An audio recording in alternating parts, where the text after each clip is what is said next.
Cuenta pública. 3 horas 36 minutos, la más larga desde el retorno a la democracia. Pero ¿cuál es el contenido? Mira, hay muchas cosas, claro, cuando tú hablas más de 3 horas y media, hay muchos fragmentos que se pueden sacar, muchos temas también, muchas frases para analizar. ¿Por dónde partimos? ¿Seguridad? Partamos por el tono. Yo creo que hay algo del tono. Hay algo del tono general con apelaciones permanentes a la unidad, ¿no es cierto? Eso sí. En materia, en una reiteración permanente, además, como una especie como de estribillo, de que todo se podría hacer mejor si es que se aprueba la reforma tributaria, que después el ministro de Hacienda, Mario Marcel, habló de más bien pacto fiscal, un nuevo pacto fiscal más que reforma tributaria. Yo escuché atentamente la entrevista que le hizo Julio César Rodríguez a Alberto Mayol, que dijo que había una invocación permanente a una suerte de ética por parte del presidente de la República, lo que a él le calza bien, pero eso también pasa a la cuenta como una especie también en paralelo de una suerte de déficit político. Y le puso un titular que algunos me imagino que van a repetir, es Bacheletismo 2. No de mayoría, Bacheletismo 2. Como que en esa línea estuvo el discurso del presidente Boric. Pero bueno, partamos diciendo que hubo algunos mea culpas.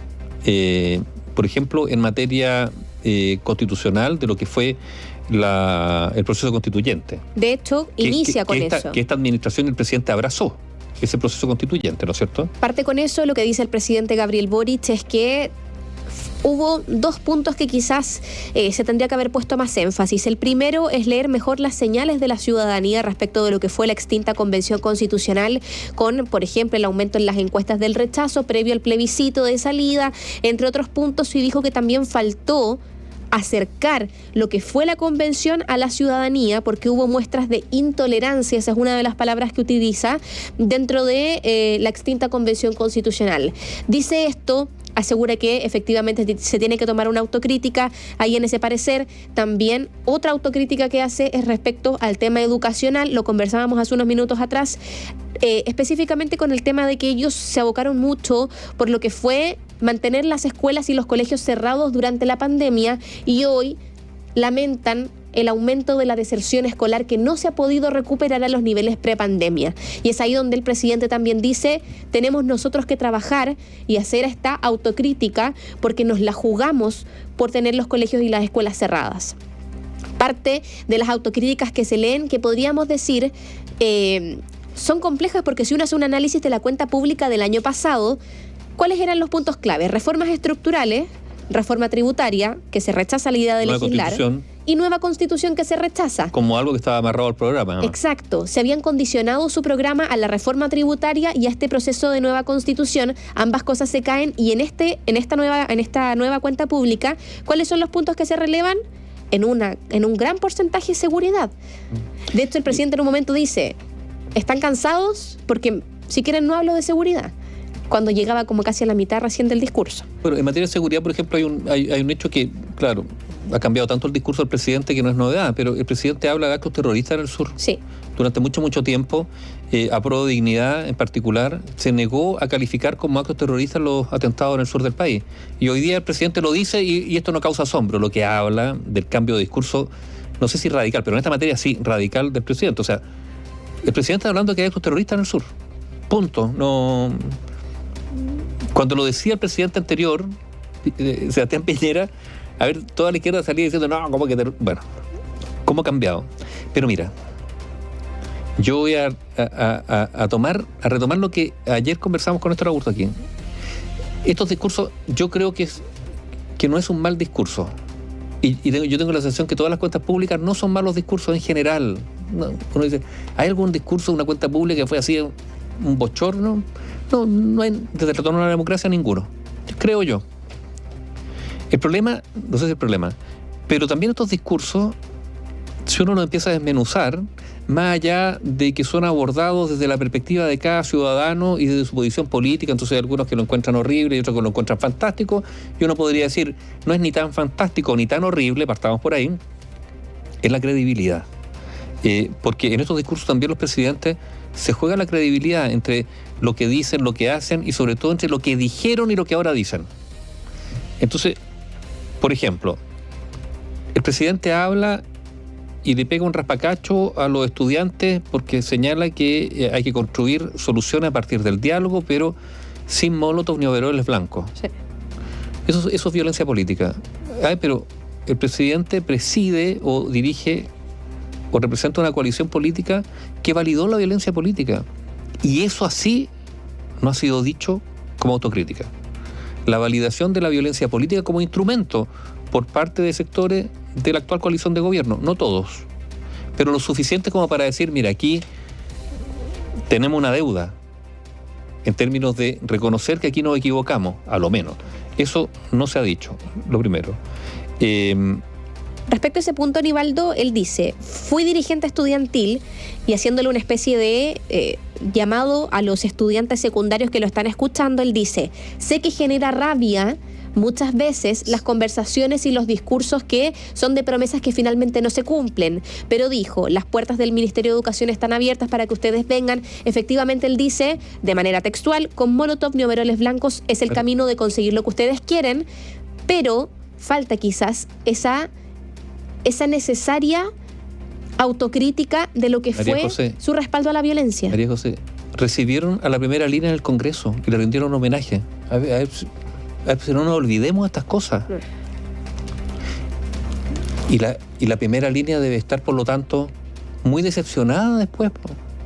O sea, ellos los recibieron como héroes y ahora están diciendo que son lo que son. Bueno, digo esto porque, claro, el tema de la credibilidad se juega en decir, no en decir por encima, no, aquí hubo una validación de la violencia como instrumento político y uno podrá discutir esto, no estoy diciendo que...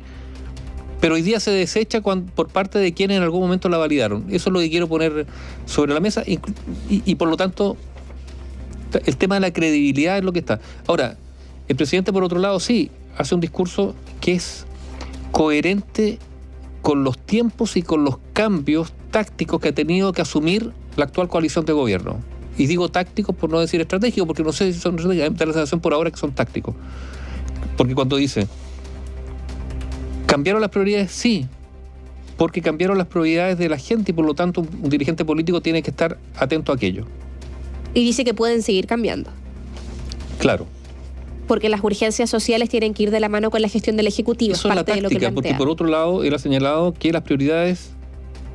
Que sus convicciones no han cambiado. Las convicciones no han cambiado. Él dijo, mis principios no han cambiado, mis convicciones no han cambiado, yo sé que se tiene que seguir creciendo de la base, de la mano con la redistribución de la riqueza, garantizando derechos sociales, garantizando la igualdad y la equidad. Hay varios puntos que toca, y de hecho los pone de la mano, los dice en los mismos 5 minutos, porque dice, si me preguntan si mis principios han cambiado, no. Pero si me preguntan si mis prioridades han cambiado, sí.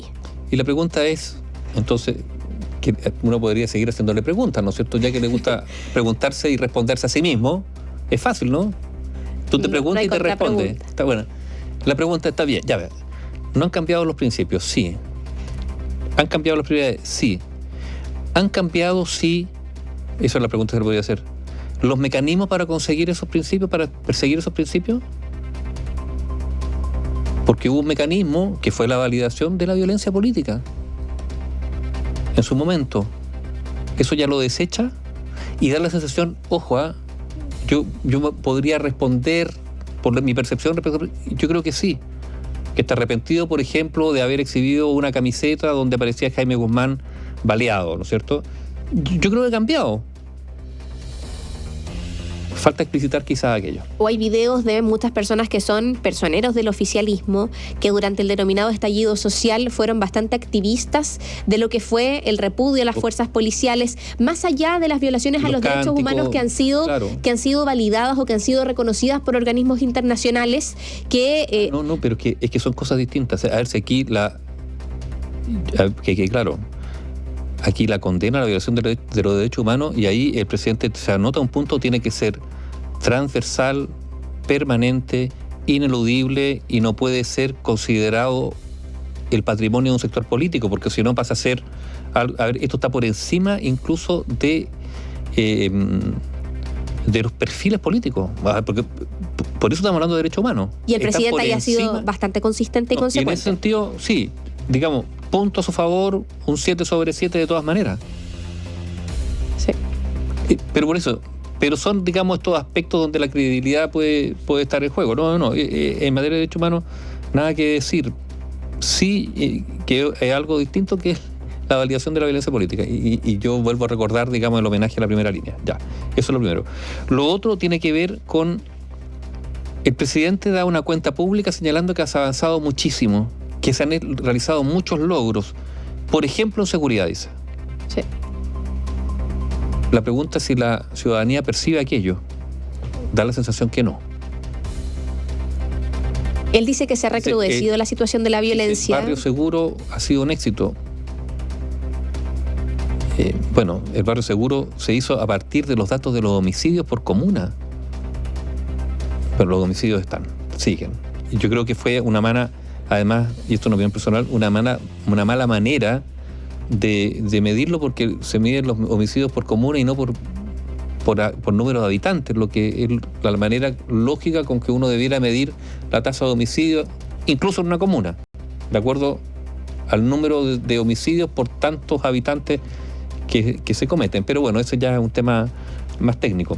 Respecto al tema de la seguridad, habla de varios puntos. Primero, respecto de Carabineros, se enfoca por una parte en lo que es el aumento de las postulaciones a Carabineros, claro, de la dotación de Carabineros. Habla por otra parte de que en todo su mandato ellos quieren modernizar o cambiar toda la flota vehicular. Dice que cuando ellos llegaron al gobierno, Carabineros no tenía ni respaldo ciudadano, ni tecnologías, ni vehículos. No tenía respaldo ciudadano porque buena parte de su coalición horadó ese respaldo, eso hay que decirlo. Y ahora dicen que efectivamente están avanzando en mejorar la dotación de Carabineros o aumentarla. Por otro lado, están modernizando la flota de Carabineros, y también dice que efectivamente dentro de estos balances de seguridad habla de 1.700 armas decomisadas en el plan Calle Sin Violencia, habla de más de 50.000 controles que se han realizado, dice que ha disminuido cerca de un 56% la situación de ingresos irregulares de inmigrantes, que ha disminuido también cerca de entre un 30 y un 40, no recuerdo bien la cifra, respecto de los hechos de violencia en la denominada macrozona sur, que hay bandas de robos de madera que están detenidas. Estoy haciendo parte de una especie de resumen de todos los puntos que se dicen, porque insisto, fueron muchos, pero esas son parte de las cosas que dice el presidente para hacer este balance que tú dices, Nivaldo. Él dice, ha sido una gestión positiva. Acá, auditores, Nivaldo, cada uno de nosotros podemos hacer nuestra especie de análisis respecto a qué opinamos de la gestión, porque yo sigo saliendo a la calle y me sigo sintiendo insegura, y más que de lo que se me sentía hace un año o 3 meses. Mira, sí, claro, hay un tema como de percepciones, pero hay dos cosas que a mí me gustaría señalar. Estas son opiniones y estamos opinando, ¿eh? Puede usted discrepar absolutamente de lo que estamos diciendo. Lo primero, no basta solo con la dotación, es la calidad de la dotación, la formación de nuestras policías. Y yo creo que ahí estamos al debe. 2, pasaron ciertos sectores políticos de repudiar a Carabineros, y ahora, como están en el gobierno, a considerarlos los mejores aliados y prácticamente otorgarles carta blanca. Yo eso lo encuentro muy peligroso. Mientras no mejore la calidad de nuestros policías, o de Carabineros en particular, yo lo encuentro muy peligroso. Es un recurso fácil. O sea, yo no soy partidario, y me hago cargo de esta opinión, no soy para nada partidario de otorgarle carta blanca a Carabineros. No. Creo que tiene que haber un control férreo sobre ellos. Justamente a propósito, digamos, de eventuales abusos o corrupción. A ver, si acaban de caer unos carabineros que estaban cobrando en el centro, cobrando por otorgar seguridad privada, entre comillas, privatizándose en la gestión a comerciantes que eran víctimas de chantaje o de intimidación. Entonces, cuidado. No, carta blanca por nada del mundo. Nunca, no solo ahora, nunca. Controles, fiscalización, auditoría, pero de todas maneras. De todas maneras. Entonces, a veces, claro, se cae en esta tentación de, bueno, ahora sí, el problema es la seguridad, carta blanca, no, carta blanca nunca. Y otro punto, Nivaldo. Ni ahora, ni antes, ni mañana. Con este general, ni con otro. Con el cambio de gorra, porque ahora cambiaron de gorra y se van a poner jockey, tampoco, no, ese no es el problema. O sea, el cambio de la gorra por el jockey no lo hace más cercano. Es gestión. Y volvemos al tema. Gestión. El gobierno, el discurso del presidente Boric partió podríamos, esto es una figura. El presidente llegó tropezando, cojeando. ¿De dónde? Del tema de la gestión. Porque en más de una ocasión invocó que que ellos estaban haciendo buena gestión. Ahí hay una discrepancia. Pero insisto, la gestión no se logra cambiando la gorra por el jockey. En el caso de Carabineros. Y otorgándole carta blanca porque eso es muy peligroso. Hay dos puntos en los cuales hubo bastante gente que se puso de pie a aplaudir al presidente. Esto fue casi al final del discurso, cuando hace alusión a la conmemoración de los 50 años del golpe de Estado, y por otra parte cuando hace una especie de... le da un espaldarazo a... sí. 4 personeros que podríamos decir los 4 son del sector más cercano del presidente. ¿Quiénes son ellos? Que han sido víctimas de... Claro. Fabiola Campillay, el ministro de Educación, Marisela Santibáñez y Elisa Loncón. Por situaciones que han pasado en los últimos días. Que son cosas distintas, porque en el caso, también opino, en el caso de Elisa Loncón, a ella no se le está criticando, a ella se le está pidiendo que académicamente responda por los méritos para un año sabático. Y yo creo que todo académico tiene que estar sometido a ese escrutinio. Así que eso es lo primero. En el caso de Marisela Santibáñez sí, porque está este pastor Soto, que es un... ¿Qué adjetivo quiere que le ponga? Porque le cabe mucho. Un fanático, un prepotente, un violento, todo eso le calza al pastor Soto. Intolerante. Claro. Un abusador del espacio público, absolutamente.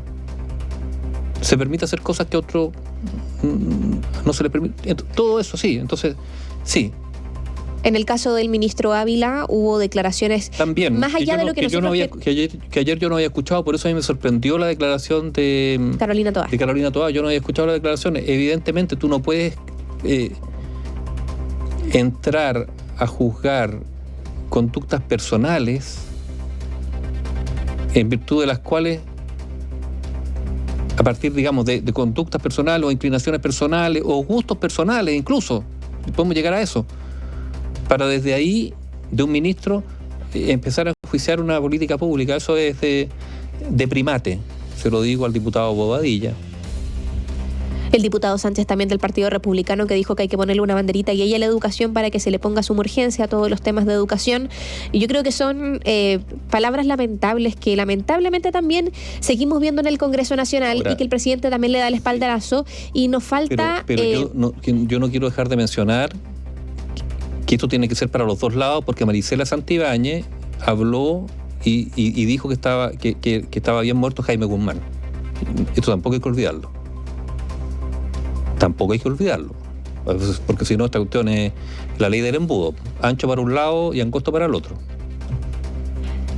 Y habla de Fabiola Campillay, quien, recordemos... Son casos distintos y cada caso es particular y me parece bien. Me parece bien la defensa que hizo el presidente Boric, pero los 4 casos obviamente son distintos, claro, pero... El punto es si el discurso respecto a los 50 años del golpe de Estado y todo lo que ha sido el tema del negacionismo que en los últimos días se tomó, pero de lleno la agenda, ¿une o no? No, une a la coalición de todas maneras. Si también también el discurso del presidente Boric es un discurso que está muy enfocado a su sector político. A cerrar las filas que no es poco, El presidente tiene un 30% de respaldo, que es mucho, digo yo. Para lo que se ha visto en los últimos años con los últimos presidentes. Para la gestión del año, para los problemas que ha tenido, para los tropiezos que ha tenido, por lo poco que puede mostrar. Hoy día el IMASEC 1,1% de caída, hay un apretón económico, todo eso. Entonces, ese núcleo férreo de respaldo que tiene, claro, este discurso también le habla a ese público. Y sobre todo, ¿a quién le estás hablando? A un Congreso, se le estás hablando a los diputados y a los senadores. En primer lugar de su coalición, y en ese sentido lo hizo bien. Y con harto personalismo. le hablaba de repente a algunos parlamentarios en particular, a algunos ministros en particular. Citó a muchas figuras, digamos, del oficialismo, que una manera también de irlos como sumando, ¿no? Maiza Rojas salió harto, sí. Michelle Bachelet, que a nosotros se nos entrega una especie de discurso con embargo en el cual podemos ir viendo qué palabras se agregan y no, y el presidente citó muchas veces a la expresidenta Michelle Bachelet, que estaba presente en la sesión del Congreso Pleno, y por eso vuelvo a Alberto Mayol, Bacheletismo 2. Y la palabra... Vimos el surgimiento, la eclosión del Bacheletismo 2. Puede ser, no sé, es una manera también de interpretar lo que ocurrió hoy día. Y la palabra Bachelet no estaba no tantas veces al menos en lo que fue el discurso con embargo que se había entregado nos a la prensa. Exacto. Por ende, acá también hay una especie de guiño constante a los sectores de la ex nueva mayoría, ex concertación, como queramos llamarle. Uno puede hacer una suma y resta, digamos, pero sí algo, el tema tributario. Que generó molestia en la oposición. Porque el presidente lo mencionó permanentemente. Después aparece, y lo vamos a escuchar al ministro de Hacienda, Mario Marcelo, hablando de, en realidad yo preferiría hablar de pacto fiscal, dice, porque se requiere un pacto fiscal y la mesa está instalada para que ellos, la oposición, se siente para ver cómo acordamos y que nos digan qué buscan ellos, qué pretenden en este nuevo pacto fiscal.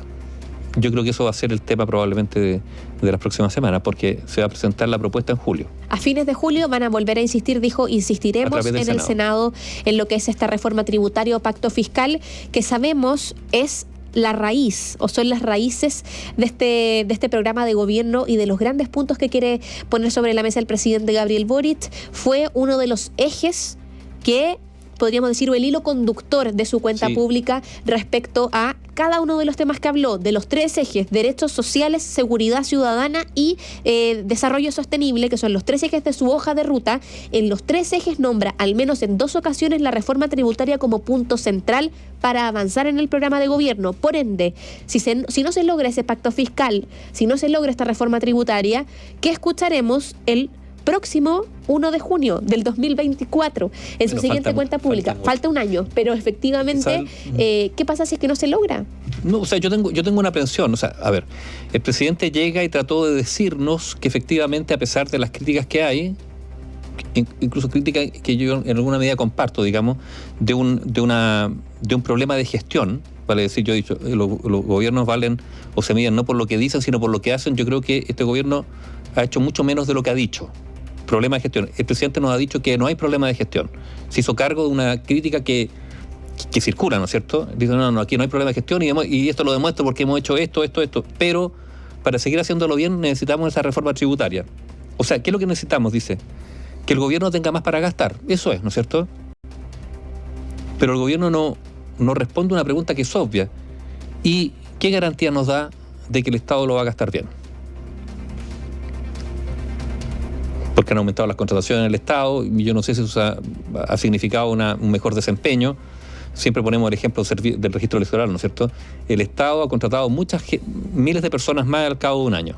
60.000 creo, algo así. Bueno, algunos de ellos lo habrán instalado, no sé, en el registro civil para que atienda mejor a las personas, porque si así no se ha notado.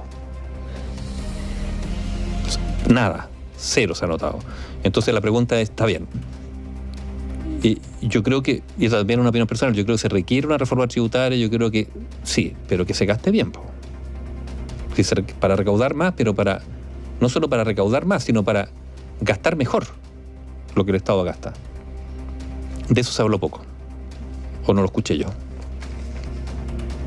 Ahora, claro, un discurso largo, se habló está bien, es un balance gigantesco, pero ya mañana, el gobierno va a seguir siendo enjuiciado por ustedes, por los ciudadanos, en virtud de lo que haga y no de lo que diga, y por lo tanto este discurso se va a archivar, lo vamos a releer, y en un año más vamos a decir, a ver, ¿y qué fue lo que dijo? ¿Qué fue lo que cumplió? ¿Qué balance hacemos el próximo año? Guárdelo, y el balance hágalo usted también. La radio, análisis y opinión independientes.